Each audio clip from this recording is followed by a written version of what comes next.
Hey everyone, welcome back to 1 Minute IT Shot. In today's quick video, I'll show you how to sign up for a VK account without using your phone number, right on your phone. If this helps you out, don't forget to like, subscribe, and hit that bell icon for more fast tech tips. All right, let's jump in. First, launch the VK app, tap Sign In to get a feel for it, then switch gears to Google Chrome. In the search bar, type free virtual phone number and hit enter.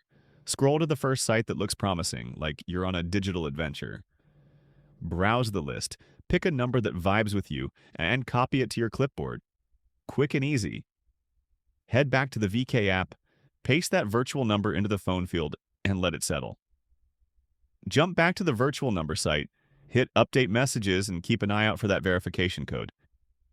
Might take a minute, so grab a coffee while it loads.